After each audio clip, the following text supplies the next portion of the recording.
오늘 함께 나눌 말씀은 천국의 비밀이란 말씀입니다. 비밀, 미스테리. 비밀은 성경에도 동일하게 적용이 됩니다. 하나님의 비밀은 그리스도, 그리스도의 비밀은 교회, 교회의 비밀인 믿는 이들. 우리가 교회 다니면서 하찮게 보일지라도 우리는 주님의 일 맡은 자로서 비밀의 자들입니다. 다른 사람들이 우리를 이해할 수 없습니다. 그들의 보는 시각에서는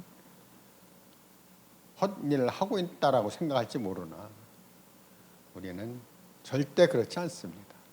그래서 이 땅에서 이러한 하나님의 비밀을 맡아가지고 이러한 비밀을 은밀하게 수행하는 자들인 것입니다. 그래서 건강에 더욱 유의를 하셔야 합니다.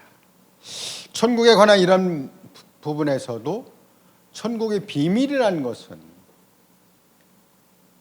많은 사람들에게 공유되어 있지 않다라는 것입니다. 천국을 다녀온 많은 분들이 간증하기를 이렇게 간증합니다.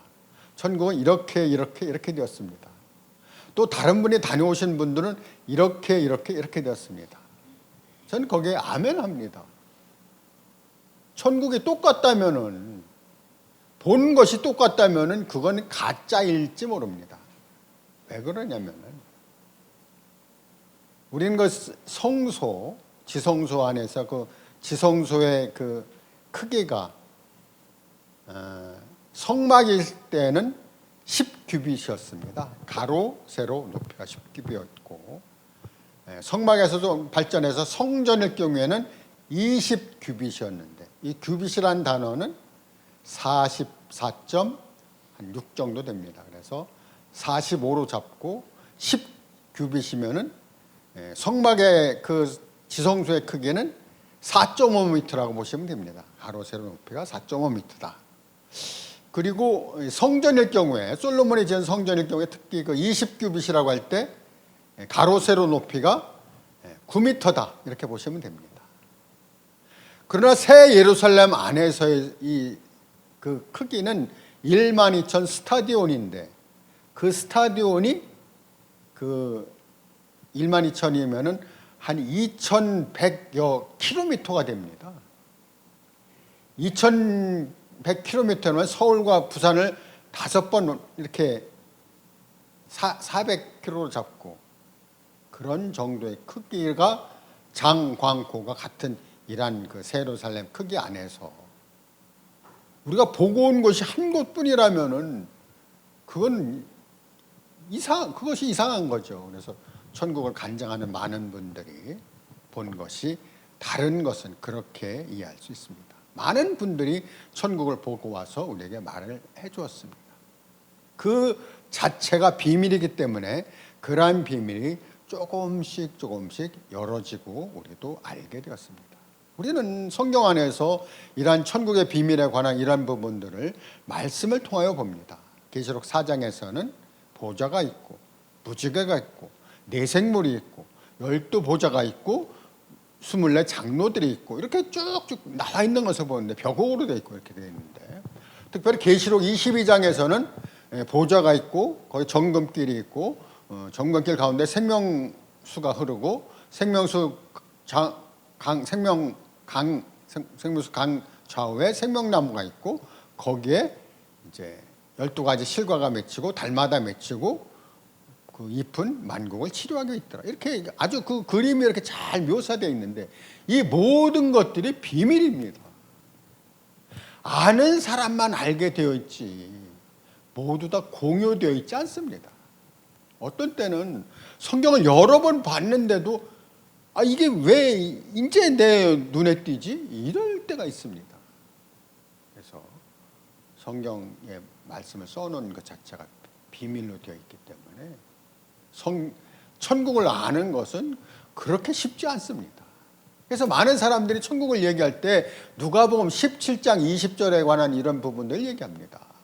바리새인들이 사두개인들이 와서 하나님의 나라가 어느 때 임하나이까 예수님께 물으니까 하나님 나라는 볼 수 있게 임하는 것이 아니다. 또 여기 있다 저기 있다고도 하지 못하리니 하나님 나라는 너희 안에 있느니라. 아멘입니다. 우리 안에 있습니다. 그러면 이 우리 안에 있는 하나님의 나라가 이 부분에서 우리는 그것만이 전부다냐? 아니죠. 천국을 보고 온 그 사람들의 그 내용이 그것만이 다가 아닌 것과 마찬가지로 우리 안에 있다는 천국이 그의 전체냐? 아니라는 것입니다. 천국은 세 가지로 구분해서 볼 수 있는데 천국의 실제가 있고 천국의 외형이 있습니다. 그리고 천국의 나타남이 있습니다. 천국의 실제가 우리 안에 있는 것입니다. 그것을 전체인 양 얘기한다면 그분 자신이 천국을 보고 온 사람의 모습처럼 일부분만을 본 것이라는 것을 분명히 말씀을 드립니다. 천국에 관한 부분들을 우리는 5가지로 얘기할 수 있습니다. 예수님 자신이 천국입니다.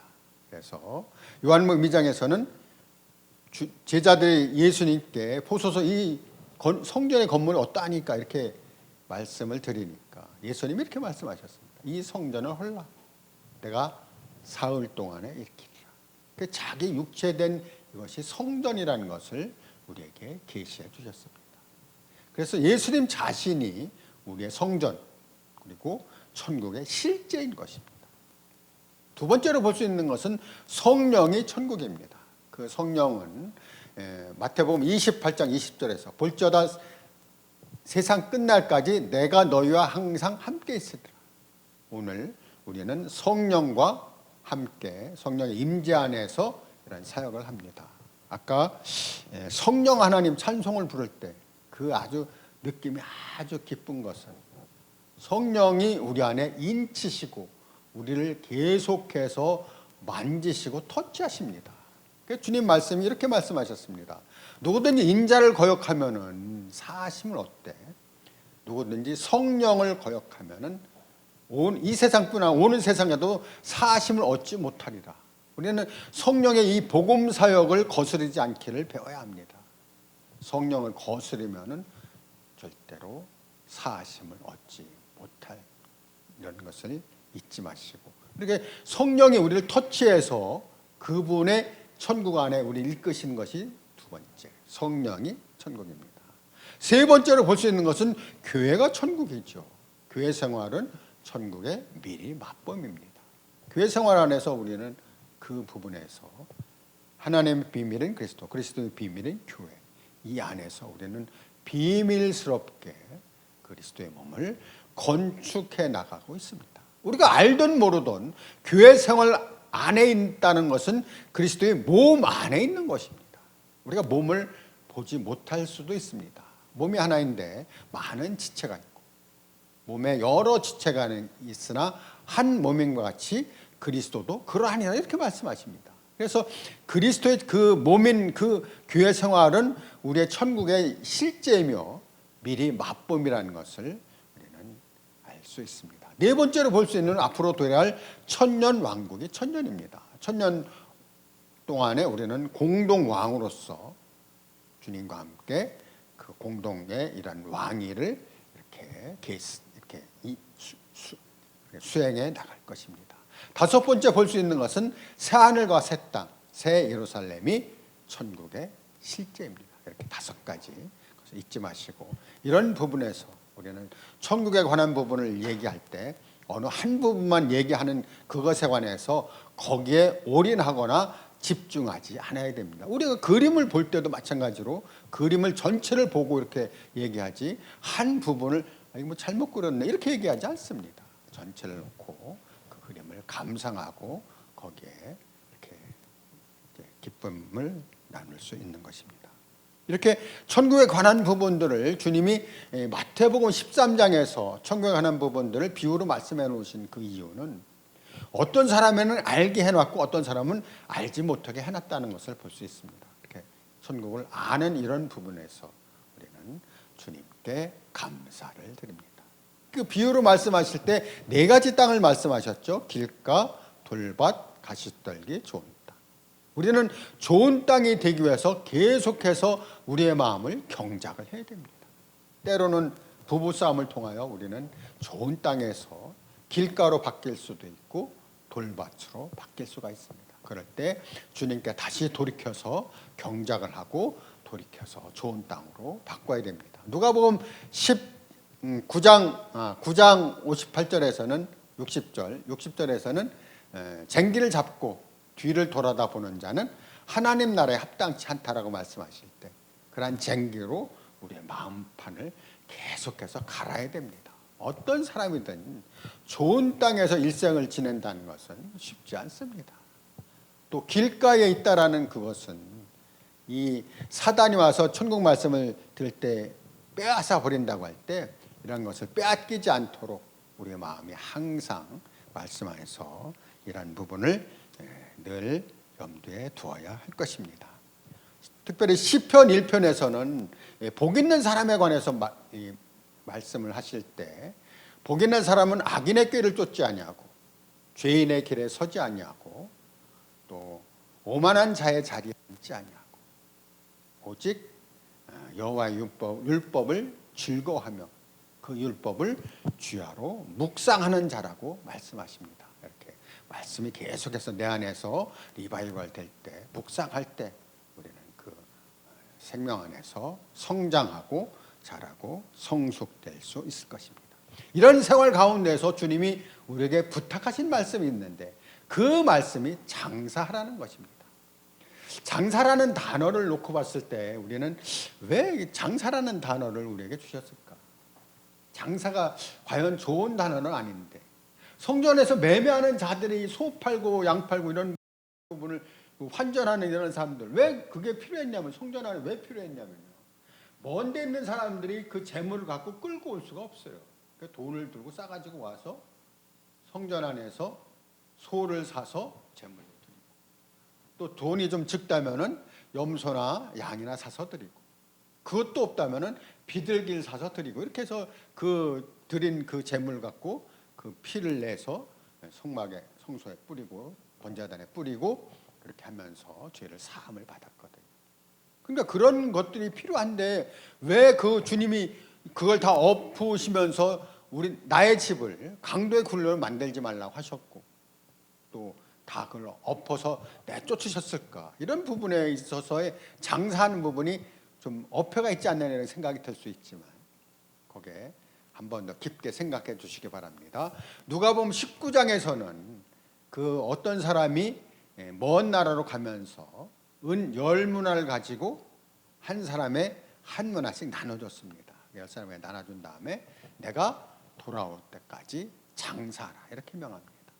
이 장사라는 그 말씀과 성전 앞에서 매매하는 이러한 사람들의 장사가 좀 다른 것은 좀 눈여겨 볼 수 있는 부분이 있는데 이 사람이 주인이 돌아와서 회개할 때 이렇게 얘기합니다. 내가 한 문화로 10문화를 이렇게 말씀을 드리니까 잘하겠도다. 착하고 충성된 종아 그리고 10고을 권세를 차지하라 이렇게 말씀하셨고 또 한 사람은 나와서 장사하는 부분에서 한 문화를 가지고 5문화를 남겼습니다. 이렇게 말씀을 드리니까 잘하였도다.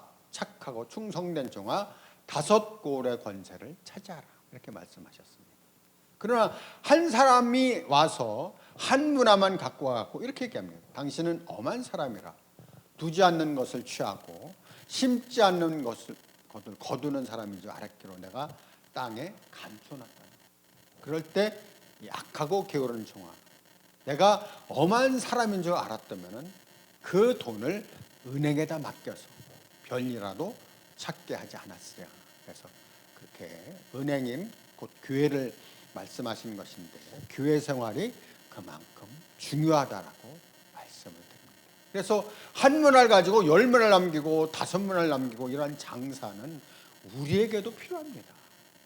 그것이 누가복음 19장에 말씀되어 있는데 마태복음 25장에도 동일하게 장사가 나옵니다. 어떤 사람에게 한 달란트씩 그러니까 5달란트를 나눠주고 한 사람에게는 3달란트를 나눠주고 한 사람에게는 1달란트를 나눠줬는데 그 사람들이 다 회개하러 왔을 때 5달란트 가지고 5달란트를 남겼다고 말씀을 드렸고 세 달란트를 가지고 세 달란트를 남겼다고 말씀을 드렸고, 한 사람은 그 한 달란트를 동일하게 엄한 사람이기 때문에 감춰놨다는 것입니다. 왜? 잃어버리지 않으려고. 그러나 이런 부분에서 달란트는 우리의 재능이나 은사를 얘기합니다. 그러한 재능이나 은사를 주님이 주셨을 때 쓰지 않는 이런 부분들에서 주님이 책망하신 것을 봅니다. 그래서 5달란트를 받은 그 사람이 자기의 모든 것을 이렇게 심혈을 기울여서 장사해서 그렇게 이문을 남긴 그 모습을 주님이 잘하였도다 착하고 충성된 종아 이렇게 칭찬하셨고, 3달란트도 마찬가지로 잘하였도다 착하고 충성된 종이라고 칭찬하신 것을 봅니다. 우리는 언젠가 주님 앞에 나와서 주님과 회개할 때가 있을 것입니다. 그럴 때 우리는 그 부분에서 책망받지 않도록, 특별히 빌립보서 2장 13절인가요? 거기에 보면은 내가 주님 앞에 나와서 회개할 때, 주님 앞에 섰을 때 나로 자랑할 것이 있게 하려 함이라고 말씀하셨는데, 나는 주님 앞에 자랑할 것이 무엇이 있는가? 만약에 없다면은 지금부터라도 하나씩 자랑할 것을 예비하시기 바랍니다. 이렇게 장사하는 것은 주님이 기업이기 때문에, 우리 기업이라는 그 단어를 이제 주식회사나 이런 회사 세상 거로만 적용하기 쉬운데, 주님은 우리의 기업이 되어서 출애굽해서 그 광야에 40년간 있은 다음에 그리고 가나안 땅에 들어갔는데, 가나안 땅에 들어가서 그들은 땅을 분배받았습니다. 그래서 땅을 그 경작해서 그것을 아주 자기들의 소유로 삼았는데, 오늘날 우리는 좋은 땅이신 그리스도를 경작해야 됩니다. 매일매일 그분을 경작하고 매일매일 그분을 먹고 마시고 취함으로 우리는 그분께 영광을 돌리고 우리는 생명 안에서 강건하게 되는 것입니다. 이렇게 경작하고 그분 하는 것은 우리에게 아주 소중하다 하겠습니다. 천국에 관한 이런 부분에서 우리는 휴거라는 단어를 빼놓을 수 없습니다. 휴거. 그래서 마태복음 24장에서는 이렇게 말씀하고 있습니다. 2 여인이 매를 갈고 있음에 한 사람은 데려감을 당하고 한 사람은 버렸답니다. 2 남자가 밭에서 밭을 갈고 있음에 한 사람은 데려감을 당하고 한 사람은 버렸답니다. 이러한 휴거라는 이 단어가 많이 퇴색된 느낌을 받습니다. 오늘 많은 사람들이 휴거라는 단어를 쓰지 않습니다. 그러나 휴거는 반드시 있는 것이고 7년 대환란에 아주 중요한 것을 피하는 그러한 것이기 때문에 계시록 3장에서는 내가 적은 능력을 가지고도 인내의 말씀을 지켰은즉 나 또한 너를 지켜 시험의 때를 면하게 해준다고 이런 약속의 말씀이 있습니다. 그것은 반드시 휴거를 통하여 피할 수 있는 것입니다. 이러한 휴거라는 이 단어를 좀 살펴보도록 하겠습니다. 그 전에 우리는 이 세상에서 되어지는 이러한 일들을 좀 볼 필요가 있는데, 지금 어떤 부분이 우리가 좀 볼 수가 있냐면, 많은 분들이 이런 부분에서 성경에서 말하는 이 베리칩이나 666 이런 데 부분에서는 잘합니다. 그래서 그런 것을 맞지 않아야 된다라고 말씀하실 때 아멘입니다. 그러나 또 하나 볼 수 있는 부분이 있는데 뭐냐면 5G가 지금 통용이 되고 있거든요. 5G라는 이 단어에서 우리는 이 세상의 악한 사람들의 계략을 좀 읽어야 됩니다. 우리는 지금 쓰고 있는 4G의 이런 스마트폰으로도 충분한데, 그럼 왜 5G가 왜 세상에서 왜 그걸 쓰려고 자꾸만 하고 있는가? 5G에서는 지금 쓰고 있는 그 4G의 20배의 속도를 갖고 있다고 합니다. 그리고 그것으로 인해서 그 부작용이 많이 발생을 하는데, 하나 볼 수 있는 것은 그 백도어라는 단어가 있습니다. 백도어가 뭐냐면 뒷문에 문이 열렸다는 것이죠. 그러니까 그 스마트폰을 통하여 뒤쪽으로 뭘 빼간다는 그 얘기입니다. 그 깨알 만한 이런 부분을 심어서 그것으로 말미암아 거기에 있는 모든 자료나 많은 것들을 다 빼간다는 것이죠. 그래서 이 요즘 많이 얘기되고 있는 화해의 이런 부분들도 그렇게 인식을 하시면 됩니다. 그 백도어라는 그 단어를 우리는 인지하지 못하고 물결에 휩쓸려서 그런 부분에 그것을 공유하게 된다면은 우리는 다 나의 곡간을 다 이렇게 남에게 넘기는 것과 똑같다는 것입니다. 그래서 이 백도어라는 그 단어를 기억해 주시고, 또 하나 볼 수 있는 것은 그것으로 인하여 불임이 일어날 수 있는데, 지금 우리가 쓰고 있는 스마트폰에는 바지에서 넣고 다닐 때 그것이 이제 우리가 아이를 가질 수 있는 정자가 40%나 감소된다는 거죠. 그러나 5G를 썼을 때는 거의 20배가 넘기 때문에 이제는 앞으로 불임의 시대가 온다는 것입니다. 주님이 창세기 1장 26절에서 이렇게 말씀하셨습니다. 생육하고 번성하고 땅을 정복하고 다스리고 땅에 충만하고, 이렇게 해서 우리는 번성하고 번식하고 확대되고 확장되고 이런 것이 필요한데, 앞으로 도래할 시대는 불임의 시대라는 것을 잊지 마시기 바랍니다. 악한 자들의 계략은 이것이 안 되면 이것으로 하고 이것으로 안 되면 저것으로 하고 이렇게 함으로써 많은 이들을 멸망으로 이끌고 있는데, 특별히 믿는 이들을 그렇게 이끌고 있다는 것을 잊지 마시기 바랍니다.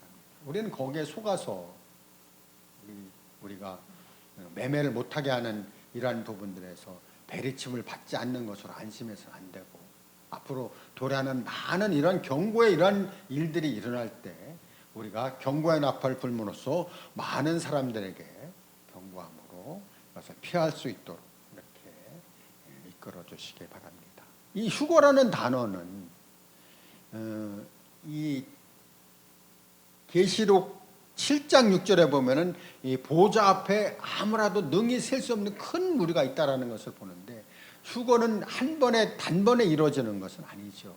그래서 그런 보좌 앞으로 가는 휴거가 있고, 공중으로 가는 휴거가 있고, 또 유대인들이 가는 휴거가 있고, 이렇게 많은 부분에 나눠져 있는데, 이런 휴거라는 단어를 우리가 인지하지 못하고 다른 사람에게 알리지 않는다면은, 나 또한 휴거가 되지 않는다면은 이 또한 그 7년 대환란을 면하지 못할 것이라는 것입니다.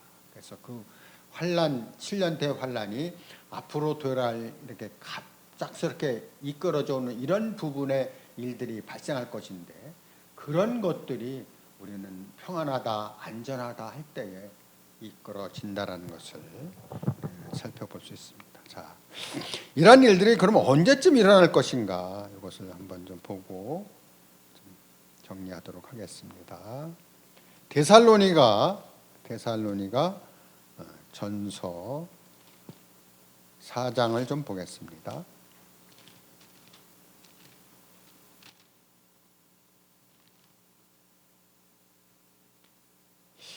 4장 16절입니다. 주께서 호령과 천사장의 소리와 하나님의 나팔굴로 친히 하늘로 쫓아 강림하시리니 그리스도 안에서 죽은 자들이 먼저 일어나고. 그래서 하나님이 우리에게 오시는 강림은 공중으로 오시는 강림이 있고 지상으로 오시는 강림이 있고 두 번의 이러한 강림이 있다는 것도 살펴볼 수 있습니다. 천사장의 소리와 또 하나님의 나팔, 호령, 이런 것들로 인해서 우리는 주님의 오심을 이렇게 예배하고 준비하고 느낄 수 있습니다. 그리고 이런 부분에서 우리가 15절 한번 보겠습니다. 우리가 주의 말씀으로 너희에게 이것을 말하노니 주 강림하실 때까지 우리 남아있는 자도 자는 자보다 결단코 앞서지 못하리라. 그래서 역대로 죽은 자들이 부활해서 주님 앞으로 올려가는 이런 부분에서 그들이 합당한 이러한 일을 했을 때 먼저 자는 자들이 먼저 일어나고, 우리가 또 첫 열매로서 주님 앞으로 가는 이런 부분인데, 보좌로부터 휴거가 있고 또 공중으로부터 휴거가 있는데, 이런 일들이 그럼 언제 일어날 것인가, 그것을 분명히 좀 볼 수 있습니다. 데살로니가 후서 2장에서 볼 수 있습니다. 자, 2장 보겠습니다. 형제들아, 우리가 너희에게 구하는 것은 우리 주 예수 그리스도의 강림하심과 우리가 그 앞에 모임에 관하여 그리스도의 강림에 관해서 지상 재림이 있고 또 공중 재림이 있는데 이런 부분에 있어서의 이런 것들이 계속 우리가 확실히 알아야 다른 말을 할 수 없게 된다는 것이죠. 혹 영어로나 혹 말로나 혹 우리에게서 받았다는 편지로나 주의 날이 이르렀다고 쉬 동심하거나 두려워하거나 하지 아니할 것이라. 주의 날이 이르렀다는 그것에 관해서 동심하는 것보다는 우리가 준비하고 예비하는 것이 필요하다는 것입니다. 예비하고 준비하는 것은 그렇게 시간을 이렇게 촉박하지 않기 때문에 차근차근 준비해도 됩니다. 그러나 이러한 일에 동심하거나 이렇게 흔들리고 하는 것은 갑자기 또는 뭐 이렇게 쉽게 이렇게 하는 이런 일이기 때문에 좀 이렇게 오류를 범할 수가 있다라는 것이죠. 그럴 때 찬찬히 준비하기 위해서 이런 말씀이 우리에게 주어졌다라는 것을 볼 수 있습니다. 누가 아무렇게 해도 너희가 미혹하지 말라. 먼저 배도하는 일이 있고, 배도하는 일이라는 것은 우리가 주님을 배반하는 많은 일들이 있을 것이라는 것입니다. 자, 보십시오. 어떠한 일이 지금 일어나고 있는지 한번 보시면은 우리가 기독교 안에 되어지는 많은 일들을 잘 모르기 때문에 그냥 넘어갑니다. 그러나 지금 많은 것들이 불법과 이렇게 연결되어 있습니다. 특별히 WCC 같은 입장에서는 그 전에 우리가 WCC라는 단어도 없었고 그런 것들 알지도 못했는데 근래 와가지고는 많은 교회들이 거기에 연루되고 연합되어 있습니다. 또 일루미나티하고 연결되어서 연합되어 있는 많은 부분들을 보는데 그들이 하는 얘기가 무엇입니까? 구원이 모든 교회에 있다는 것입니다. 주님은 그렇게 말씀하지 않으셨어요. 우리 주 예수 그리스도로 말미암아 구원이 그에게만 있다라고 되어 있지. 모든 교회에 있다라고 누가 얘기했습니까?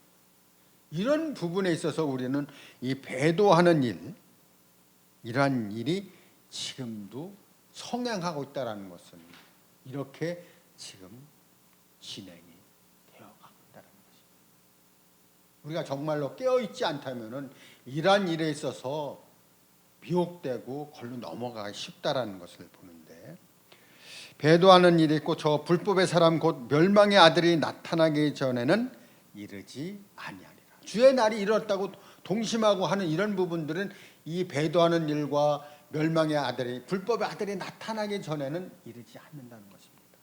현재 불법의 아들이 나타나 있습니까? 불법의 비밀이 이미 활동하였으나 그것을 막는 자가 있다라고 주님은 말씀하셨고 그것이 옮길 때까지 하리라 말씀하신 것은 아직 우리에게 이르지 않았다라는 것을 보는데 그 다음을 좀 보겠습니다. 저는 대적하는 자라 범사에 일컫는 하나님이나 숭배함을 받는 자위에 뛰어나 자존하여 하나님 성전에 앉아 자기를 보여 하나님이라 하느니라. 앞으로는 그 하나님 성전에 앉아서 자기가 I am God 이렇게 해서 성전에 앉아서 그러한 일이 반드시 있게 된다라는 것을 우리는 봅니다. 그때까지 우리는 정말로 깨어 있어서 차근차근 준비를 해야 됩니다.